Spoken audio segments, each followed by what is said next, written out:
Hi dears, triple three divine miracles Malayalam tarot card റീഡിങ്ങിലേക്ക് എല്ലാവർക്കും സ്വാഗതം. ഇന്ന് നമ്മൾ നോക്കാൻ പോകുന്നത് നിങ്ങളുടെ ക്രഷുമായിട്ട് നിങ്ങൾക്കൊരു ലൈഫ് ഉണ്ടാകുമോ എന്നുള്ളതാണ്. 3 പൈൽ വെച്ചിട്ടുണ്ട്.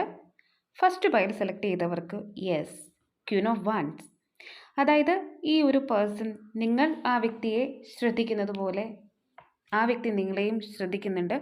അതുപോലെ തന്നെ രണ്ടുപേരും ഒരുപക്ഷെ ഒരേപോലെ വളരെയധികം സുന്ദരനോ സുന്ദരിയോ ഒക്കെ ആയിരിക്കാനുള്ള സാധ്യതയുണ്ട്. നിങ്ങളുടെ ആ ഒരു എക്സ്റ്റേണൽ ബ്യൂട്ടി ആ വ്യക്തിക്ക് ഒരുപാട് ഇഷ്ടമാണ്, അല്ലെങ്കിൽ നിങ്ങൾ വളരെയധികം ഹാൻസം ആണെന്നുണ്ടെങ്കിൽ ആ ഒരു ഭംഗി ആ ഒരു പേഴ്സൺ ഒരുപാട് ശ്രദ്ധിക്കുന്നുണ്ട്. അതുപോലെ തന്നെ നിങ്ങളുടെ കഴിവുകളെയും ആ വ്യക്തി നോട്ട് ചെയ്തിട്ടുണ്ട്. ഒരുപക്ഷെ നിങ്ങളോടത് തുറന്ന് പറയാനായിട്ട് ആ വ്യക്തി മടിക്കുന്നുണ്ടായിരിക്കാം. ചിലപ്പോൾ നിങ്ങൾ ആ ഒരു പ്രണയത്തെ റിജക്റ്റ് ചെയ്യുമോ എന്നുള്ളൊരു ഭയം കൊണ്ടായിരിക്കാം ആ ഒരു പേഴ്സൺ നിങ്ങളുടെ അടുത്ത് വന്നിട്ട് ആ വ്യക്തിയുടെ മനസ്സിലുള്ളത് പറയാത്തത്. എന്നാൽ നിങ്ങളെ ആ വ്യക്തിക്ക് വിവാഹം ചെയ്യാനായിട്ട് വളരെയധികം താല്പര്യമുണ്ട്. ഒരു അനുയോജ്യമായിട്ടുള്ള ഒരു സമയം കിട്ടുകയാണെന്നുണ്ടെങ്കിൽ തീർച്ചയായിട്ടും ആ ഒരു പേഴ്സൺ നിങ്ങളുടെ അടുത്ത് വന്നിട്ട് ആ വ്യക്തിയുടെ പ്രണയം തുറന്ന് പറയാനുള്ള സാധ്യത ഏറെയാണ്. കാരണം ആ വ്യക്തി നിങ്ങൾ ഒരുപാട് ഇഷ്ടപ്പെടുന്നുണ്ട്. അതുപോലെ തന്നെ നിങ്ങൾ വളരെയധികം കഴിവുകളുള്ള ഒരു വ്യക്തിയാണെന്നുള്ളത് ആ വ്യക്തി നന്നായിട്ട് മനസ്സിലാക്കിയിട്ടുമുണ്ട്.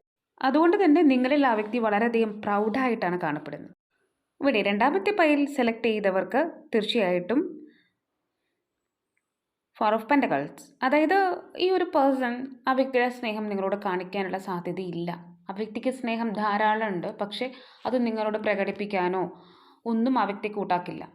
ഒരു പക്ഷേ ആ വ്യക്തിക്ക് ആ വ്യക്തിയുടേതായിട്ടുള്ള പ്രോബ്ലംസ് ഉള്ള ഒരു പേഴ്സൺ ആയിരിക്കാം. ചിലപ്പോൾ ഫാമിലി എഗെയിൻസ്റ്റ് ആയിട്ട് നിൽക്കുമെന്ന് ആ വ്യക്തി ഉറപ്പുണ്ടായിരിക്കാം. അതുകൊണ്ട് നിങ്ങളുടെ സ്നേഹത്തെ ആ വ്യക്തി അവഗണിക്കുകയാണ് ചെയ്യുന്നത്. സ്നേഹം നിങ്ങളുടെ അടുത്തുണ്ട്, നിങ്ങൾ ആ വ്യക്തിയെ സ്നേഹിക്കുന്നുണ്ടെന്നുള്ള കാര്യങ്ങളൊക്കെ ആ വ്യക്തി വളരെ നല്ല രീതിയിൽ മനസ്സിലാക്കുന്നുണ്ട്. പക്ഷേ എന്നിരുന്നാലും ആ വ്യക്തിക്ക് ഈ ഒരു സ്നേഹത്തെ പരിഗണിക്കാനായിട്ട് സാധ്യമല്ലാത്ത ഒരു അവസ്ഥയിലായിരിക്കാം. ചിലപ്പോൾ വേറൊരാൾ ആ വ്യക്തിയുടെ ജീവിതത്തിൽ ഉണ്ടായിരിക്കാം, അല്ലെങ്കിൽ മറ്റൊരാൾ ഈ വ്യക്തിയുടെ ജീവിതത്തിലേക്ക് വരും എന്ന് ആ വ്യക്തിക്ക് പൂർണ്ണമായിട്ട് ഉറപ്പുണ്ടായിരിക്കാം. ഫാമിലി ഈ ഒരു റിലേഷൻഷിപ്പിനെ എഗെയിൻസ്റ്റ് ആയിട്ട് നിൽക്കും, അല്ലെങ്കിൽ റിലീജിയൻ കാസ്റ്റൊക്കെ ഡിഫറെൻ്റ് ആണ്, ഇതൊക്കെ ആ വ്യക്തിക്ക് അറിയാമായിരിക്കാം. അല്ലെങ്കിൽ ഫിനാൻഷ്യൽ സ്റ്റാറ്റസ് ഡിഫറെൻ്റ് ആണ്, ഇതൊക്കെ വ്യക്തിയെ അറിയാമായിരിക്കാം. അതുകൊണ്ട് തന്നെ ഈ ഒരു റിലേഷൻഷിപ്പ് എടുക്കാനുള്ള സാധ്യതയില്ല. ഇവിടെ മൂന്നാമത്തെ പൈൽ സെലക്ട് ചെയ്തവർക്ക് തീർച്ചയായിട്ടും ആ വ്യക്തി നിങ്ങൾ ആഗ്രഹിക്കുന്നത് പോലെ തന്നെ നിങ്ങളെ പ്രണയിക്കുന്നുണ്ട്.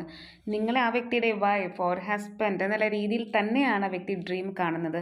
നിങ്ങൾ ആഗ്രഹിക്കുന്നത് പോലെ തന്നെ നിങ്ങൾക്ക് ഒരു സമ്പൽ സമൃദ്ധമായിട്ടുള്ള ഒരു വളരെ ഓസ്പീഷ്യസ് ആയിട്ടുള്ള ഒരു ലൈഫ് തരാനായിട്ട് ആ വ്യക്തി ഒരുക്കമാണ്. നിങ്ങൾ ഒരുപാട് ഇഷ്ടമാണ്. തീർച്ചയായിട്ടും ഹസ്ബൻഡ് ഓർ വൈഫ് എന്നുള്ള രീതിയിലാണ് വ്യക്തി നിങ്ങളെ കാണുന്നത്. വിവാഹം ചെയ്യാൻ ആ വ്യക്തി ആഗ്രഹിക്കുന്നു.